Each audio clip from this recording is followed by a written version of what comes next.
वहीं चुनाव प्रचार में लगे जेजेपी प्रत्याशी राहुल फाजिलपुरिया झाड़सा पहुंचे, जहां लोगों ने फाजिलपुरिया का जोरदार स्वागत किया। गुरुग्राम में विकास को लेकर फाजिलपुरिया ने राव इंद्रजीत सिंह पर कड़ा प्रहार किया और कहा कि बीते 10 सालों में गुरुग्राम में कोई विकास नहीं हुआ, यहां तक कि 2009 के बाद से एक भी नया मेट्रो का पिलर गुरुग्राम में नहीं लगा।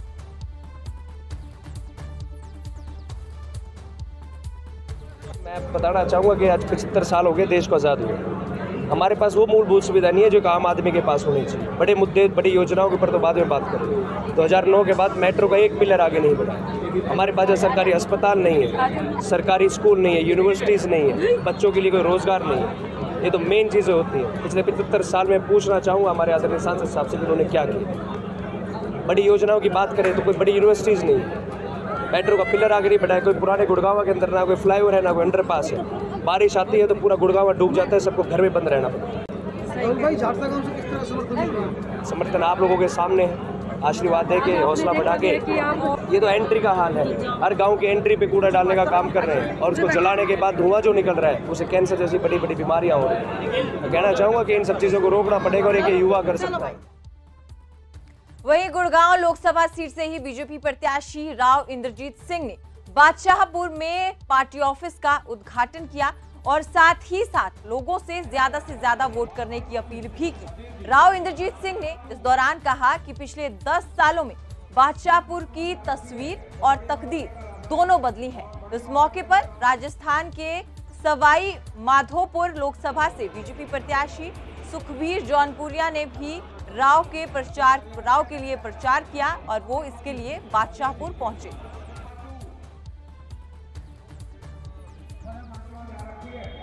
हम तो ना शहरियों से ना देहातियों से, हम तो भारतवासियों से वोट मांगते। आज सांसद साहब भी आए हैं, राजस्थान से यहाँ पहुंचे हैं। हाँ, वो भी आ रहे हैं। उनका तो संपन्न हो ही गया, अब हमारे लिए मदद करने आए हुए हैं, उनका शुक्रिया। सर, इसके अलावा गुरुग्राम की बात की जाए, एलिवेटेड फ्लाईओवर बना है, बहुत सारे विकास के कार्य हुए हैं, क्या लोग उनसे खुश हैं पूरी तरह से और क्या वैसा होना है जो? देखो, हम तो उम्मीद कर रहे हैं कि जो भारतवर्ष की तरफ से इंफ्रास्ट्रक्चर के प्रोजेक्ट्स, जिनका मैंने जिक्र भी अपने भाषण के अंदर किया है, उसको देखते हुए हमारे को तीसरी टर्म केंद्र के अंदर। कुरुक्षेत्र से बीजेपी उम्मीदवार नवीन जिंदल की माताजी और पूर्व मंत्री सावित्री जिंदल ने न्यूज 18 से एक्सक्लूसिव बातचीत में अपने बेटे की जीत का दावा किया और बताया कि आखिर जिंदल ने क्यों पॉलिटिक्स से ब्रेक लिया था।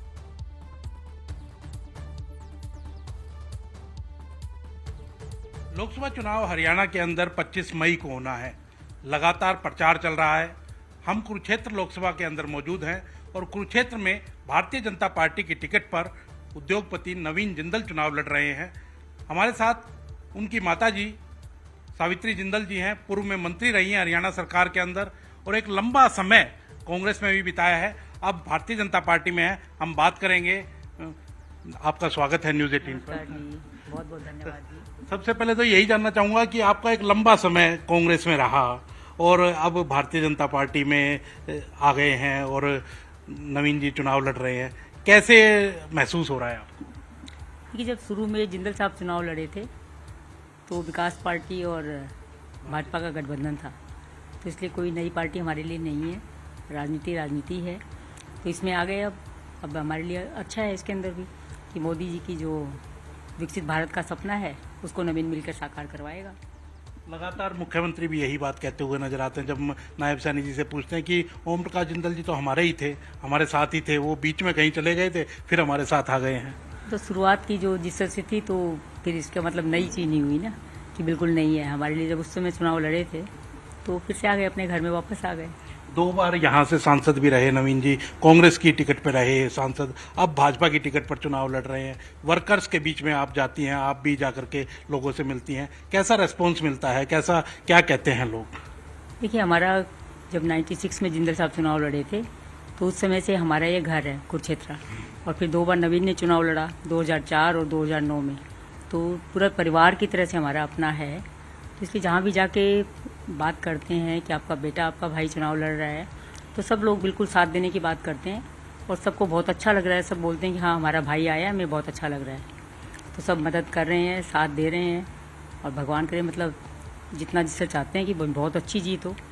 तो आने वाली 25 तारीख को सभी लोग अपना अपना वोट कमल के फूल के निशान के सामने वाले बटन को दबाकर अपने भाई को विजयी बनाएंगे। पिछले 5 साल की अगर बात करें तो कहीं ना कहीं राजनीति से दूर रहे, आप भी दूर रहे क्योंकि पिछला चुनाव नहीं लड़ा, नवीन जी भी दूर रहे, उन्होंने भी चुनाव नहीं लड़ा। तो क्या कारण रहा कि राजनीति से दूर हो गए थे आप लोग? देखिए, राजनीति से दूर हो गए थे, लेकिन राजनीति को हम लोगों ने जनसेवा का माध्यम बनाया हुआ है। तो जनसेवा तो हम लोग उसी तरह से कर रहे थे, अपनी राजनीति में नहीं थे, लेकिन हमारी जनसेवा तो उसी तरह से चालू थी। इसलिए हमें कोई मतलब राजनीति और उसका कोई फर्क नहीं पड़ा। लग रहा था कि हम उसी तरह से अपने काम कर रहे हैं। अभी नवीन जी अब चुनाव लड़ रहे हैं, सावित्री जिंदल भी अगला चुनाव विधानसभा का कोई लड़ती हुई नजर आ सकती हैं। अभी तो पहले तो नवीन का चुनाव है, ये हो जाए अच्छी तरह से, बाद की बात में देखेंगे क्या हो। वहीं कुरुक्षेत्र से बीजेपी उम्मीदवार और उद्योगपति नवीन जिंदल से न्यूज 18 ने एक्सक्लूसिव बातचीत की। न्यूज 18 पर नवीन जिंदल ने हर सवाल का बेबाकी से जवाब दिया। लोकसभा का चुनाव चल रहा है और कुरुक्षेत्र लोकसभा सीट से भारतीय जनता पार्टी ने उम्मीदवार बनाया है उद्योगपति नवीन जिंदल जी को। उद्योगपति नवीन जिंदल जी हमारे साथ हैं, आज नामांकन भर करके और पहुंच रहे हैं। उनसे बातचीत करेंगे, पूरे चुनाव सिनेरियो के बारे में जानेंगे। आज नामांकन भरा है, बहुत बहुत बधाई आपको। बहुत बहुत धन्यवाद। और आज जो है, आज बहुत बड़ी संख्या में लोगों ने आकर के अपना आशीर्वाद दिया, प्यार दिया, और सभी पहले साधु संतों ने दिया और पूरे जगह से जितने भी चाहने वाले थे सब लोग, पूरे 9 हलकों में से लोग आकर के, मैं समझता हूँ 50-60 हजार लोग जो है आज आए और रैली में आकर के सबने जो है अपना आशीर्वाद दिया। नवीन जी, कैसे देखते हैं इलेक्शन को, क्योंकि आम आदमी पार्टी कांग्रेस एक हो गई है इस इलेक्शन के अंदर, जो एक दूसरे के खिलाफ होते थे आज दोनों इकट्ठे मिल करके चुनाव लड़ रहे हैं आपके खिलाफ। देखिए, ये सब लोग समझते हैं कि कांग्रेस पार्टी और आम आदमी पार्टी ये हमेशा तो इनका कुत्ता बिल्ली का बैर था, हमेशा एक दूसरे को ये बुरा ही कहते थे, भला तो कभी नहीं कहा। और आज जो है सिर्फ सत्ता हथियाने के लिए वो सिर्फ एकजुट एक साथ आए हैं। तो इसलिए ये सिर्फ जो है सत्ता हथियाने के लिए साथ में आए हैं, इनकी कोई विचार कोई आपस में मिलते नहीं है। और लोग बाग, इसलिए लोगों ने इनको नकार दिया है। लोग बाग इनको समझते हैं कि इनके पल्ले कुछ नहीं है, तो इसलिए लोगों को इनका, मुझे लगता है, कोई आशीर्वाद नहीं मिलेगा। अभय चौटाला भी यहाँ मैदान के अंदर हैं, उनका कैसे रोल देखते हैं आप? वो कह रहे हैं कि मैं तो दोनों को हरा दूंगा। देखिए, अभय चौटाला जी बड़े भाई हैं और अभय चौटाला जी भी बहुत वो मजबूत कैंडिडेट हैं अभय चौटाला जी, और उनका एक यहाँ पर उन्होंने काम भी किया हुआ है और सभी जगह उनके समर्थक भी हैं।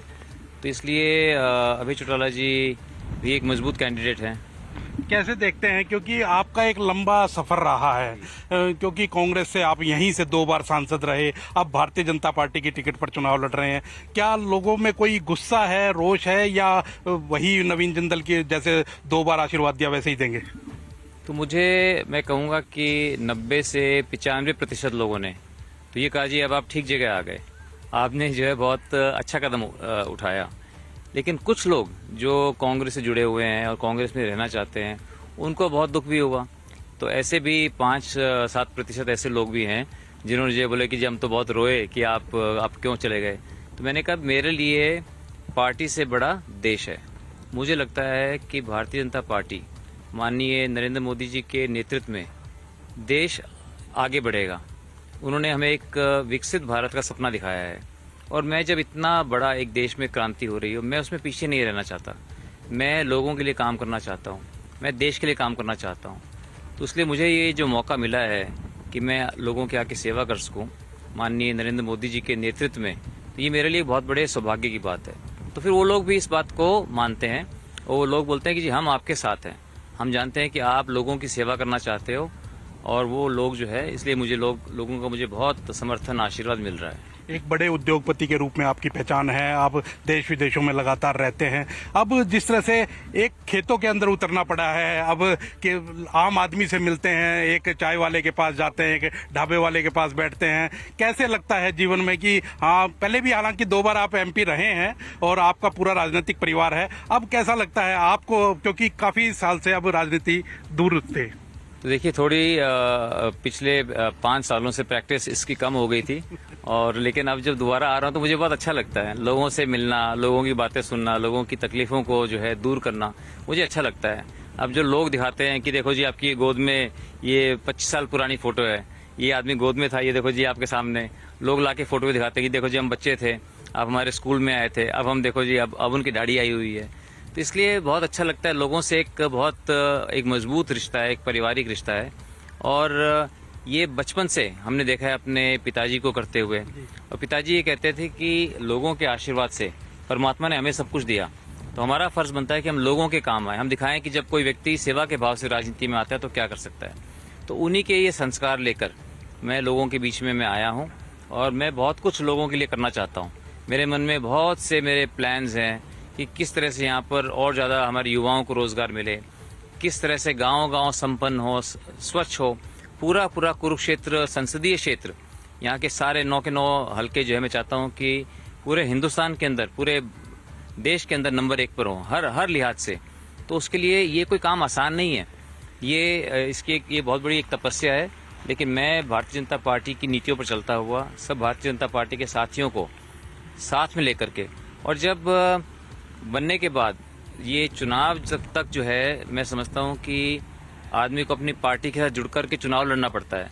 लेकिन चुनाव में जीत होने के बाद फिर हम सब पार्टियों को, सब लोगों को, चाहे किसी ने वोट दिया, किसी ने अगेंस्ट वोट दिया, वो सब बातें बहुत छोटी होती हैं। हम सब एक हैं, हम सब देशवासी हैं। मैं सभी को मैं बहुत प्यार करता हूँ। हम सब जो है सब लोगों को जोड़कर हम अपने सपनों का कुरुक्षेत्र, हर यहाँ का विधानसभा हल्का, हर जितने मेरे 900 से अधिक गांव हैं, सभी गांवों के अंदर मिलजुल करके काम करेंगे। आपके ऊपर लगातार सवाल उठाते हैं कि पहले आप कांग्रेस में थे, घोटाले की बात करते हैं कि ऐसा आरोप लगे थे, और अब यहाँ आ गए तो वॉशिंग मशीन है क्या बीजेपी, जो अब धुल गए, साफ हो गए। तो ऐसे आरोप लगातार लगते हैं। हालांकि ओम प्रकाश जिंदल जी जो आपके पिताजी थे, उन्होंने बहुत मेहनत की थी और बहुत मेहनत करके अपना एक मुकाम हासिल किया था, और 1996 में जब सरकार बनी तब भी वो साथ थे। देखिए, ये जो लोग बातें करते हैं, ये अनर्गल बातें करते हैं, इन्हें कुछ पता नहीं है। तो ये जो है, जो घोटालों की बात करते हैं, उन्हें अगर पूछोगे आप, उनसे 4 सवाल पूछोगे भी क्या है घोटाला, क्या, उनको कुछ नहीं मालूम। उन्होंने कहीं से सुन लिया, उन बातों को बोल देंगे। हमें अपने ऊपर बहुत गर्व है जिस तरह से हमने काम किया है। पिछले जो है 20 वर्षों के अंदर हमने सरकार को 60,000 करोड़ से ज़्यादा टैक्स दिया होगा। 1.5 लाख करोड़ का जो है हमने निवेश किया है। 2 लाख से ज़्यादा परिवार जो है रोजगार पा रहे हैं। तो इसलिए हमने बहुत देश के लिए काम किया है। हम देश के कमाऊ पूत हैं। जो जिस तरह की ये अनर्गल बातें करते हैं, और अगर कोई मामला, केस अगर तो किसी के ऊपर भी हो जाता है जी, तो वो तो हमें, लेकिन न्यायपालिका के ऊपर पूरा भरोसा है। 10 साल हो गए इन बातों को, तो हम जो बातें न्यायपालिका के अंडर हों उसके ऊपर पहले तो चर्चा नहीं करनी चाहिए, और हमें न्यायपालिका के ऊपर पूरा भरोसा है, और जो सच्चाई है वो लोगों के सामने आ जाएगी। तो इसे राजनीति में भी मैं चाहता था कि मैं लोगों की सेवा करूं। मैं चाहता हूं कि मैं भारतीय जनता पार्टी का एक सदस्य बनके, कार्यकर्ता बनके, नरेंद्र मोदी जी के नेतृत्व में अपने विकसित भारत के सपने को साकार करूं। तब मैं यहाँ से चुनाव लड़ रहा हूं। मैं पूरे देश में भी जाऊंगा और विदेशों में भी जाऊंगा, और विदेशों से जो है देश के लिए, अपने क्षेत्र के लिए नई तकनीकें लेके आऊंगा, कृषि के लिए नई तकनीकें लेके आऊंगा। जो यहाँ पर डेयरी, जो हमारे गाय भैंसे रखते हैं, उनके लिए नई टेक्नोलॉजी लेकर के आऊंगा। मेरे मन में है कि सेक्स सीमन मिलना चाहिए, कि ताकि जो है हम जो है सिर्फ बछड़ी पैदा करें गायों के अंदर, क्योंकि हमारे बछड़ों की इतनी आवश्यकता नहीं होती, सिर्फ हम बछड़ी पैदा करें। तो इसलिए ये जो बातें करते हैं कि जी विदेश चले जाएंगे, तो विदेश जाना कोई पाप है? विदेश जाने में कोई नुकसान है? तो वो उनको कौन रोक रहा है? किसान भी एक थोड़ा सा विरोध कर रहे हैं, लगातार बीजेपी से विरोध है, नवीन जिंदल से। हालांकि ये भी जो है सिर्फ एक मिथ्या फैलाई जा रही है। किसान भाई जो है देश के हमारे अन्नदाता हैं, और किसान भाई भारतीय जनता पार्टी के साथ हैं। तो सिर्फ कुछ लोग जो है उसके अंदर सिर्फ वो कि भी किसान, हमें तो कोई नहीं है। आप हरियाणा में देखिए, कहीं पर भी जो है अब कुछ लोग खड़े हो जाएं कहीं पर बुला करके और ये नारे लगा दें, उससे ये नहीं कि किसान विरोध कर रहे हैं। तो ये सिर्फ जो है कुछ लोग जिनके पास कुछ मुद्दा नहीं होता, वो इस तरह की बातें करते हैं। हमें भारतीय जनता पार्टी को और मेरे को किसान भाइयों का पूरा पूरा हमें समर्थन मिल रहा है। आप मंडी में बोरी उठाते हुए नजर आए, क्या कहीं ना कहीं, क्योंकि एक लगता है कि एक इतना बड़ा उद्योगपति अब चुनाव लड़ रहा है और अब इस तरह के भी काम करने पड़ते हैं जनता के बीच में जाकर के। नहीं देखिए, ये कोई किसी ने तो मुझे नहीं कहा ना कोई उठाना था, ये तो वैसे पंगे लेने की आदत है बचपन से पंगे लेने की आदत है। वहां से जो है वो बोरे उठा रहे थे, मैं सोचा मैं भी उठा के देख लूं, ठीक है। और कई लोगों को इसमें जो है 1-2% लोगों को तकलीफ हुई, खाली विपक्षी दलों को तकलीफ हुई, भाई उनको कौन रोक रहा है। अगर मुझे तो उठाने में मजा आया, मैं तो बहुत आनंद लिया मैंने उसको उठा करके, उसमें मेहनत लगी। मुझे ये एहसास हुआ कि हमारे मजदूर भाई कितनी मेहनत करते हैं जब उसको उठाते हैं बोरे को।